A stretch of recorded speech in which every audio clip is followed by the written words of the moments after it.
Now the second question. The microbiome and nutrition, top 5 your new supplements. That was the third. No, okay. Yeah, you know, honestly, I think everybody that is involved in that game, you know, you should use multivitamins. A lot of people, they miss that. This is very, very, very important because you can take everything you want and all the gear, enhancement, and eat, and if you have missing one vitamin, you're not going to be able to go to that next level. So multivitamin is my number one. My number two is creatine. People, they think this is not, it's not very important because, oh, I'm taking, you know, this and that. No, creatine is very, very important. It's one of my top two. And the third one is protein. Protein powder, you know, the reason why I say protein powder because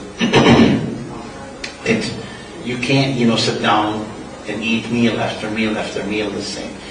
And the reason why protein powder is important because certain times you need the protein powder. You know, for an example, the way I always practice, you know, to use hydrolyze or isolate after working out because of the fast absorbing.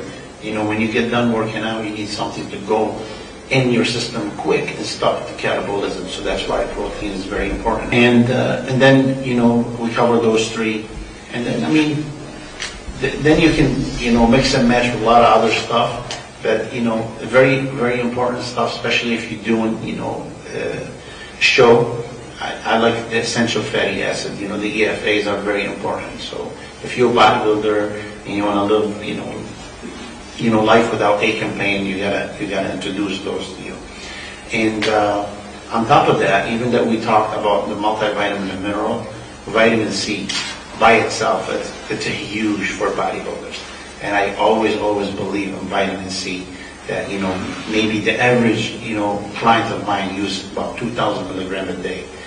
But that's about it, really. I mean, there's a lot of stuff that you can buy. You need to remember, you guys, you know, I love supplement company. Most of the owners are my friend, and a lot of them have an amazing product out there, and they gotta use it, and it really take you to an extra, you know, to a next level. So I'm not gonna diss supplement company, but at the same time, you know what I mean? Is it really like a big part? No, it's a part. It's just like that necklace, you know, I have. If one chain is missing, you're not gonna have a necklace. So you can use all the supplement you want, but if you don't sleep right, if you don't work out right, you know, you're not going to amount to that necklace. So it's always going to be, you know, one after another.